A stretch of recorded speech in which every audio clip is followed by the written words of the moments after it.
My name is Dr. Alex Egglinger. I'm a physical therapist with Intent Rehab Performance, and today we're going to be going over some modifications that can be made to your squat if you're experiencing some sort of pain doing them. These modifications and adaptations can be used if you're experiencing pain during a squat, if you're recovering from an injury and need to find an entry point to return to working out, as well as to improve any sort of weak points in your lift.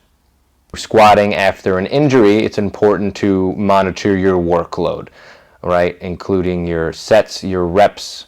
We also want to monitor the intensity, right? We don't want to start at 80% of your 1 rep max returning from an injury. You want to find an entry point and start slow and build up from there, building some sort of confidence as well as building the tissue tolerance. I'm sure you being a weightlifter and liking to exercise, a doctor at some point or someone along the line has said you can't do a particular movement or you shouldn't be lifting so heavy. Here at Intent Rehab Performance, we don't believe in that, right? We have to find some sort of entry point. We can make some sort of modifications or adaptations and build some tolerance from there.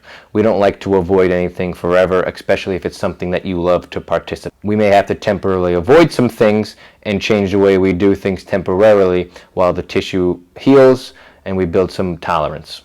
Today we're going to go over 3 options that I like to incorporate for people who are having pain with squats.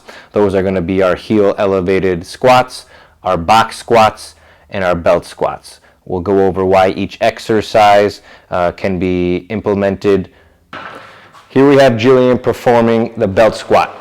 It's going to be a great option for people who are experiencing back pain as there's no axial loading through the spine. It's a great way to initiate strengthening through the legs. Holding for external support can help manage the load a little bit better and help with some sort of stability. We can also change her stance up a little bit to target different areas of her legs. Here Jill is performing heel elevated squats.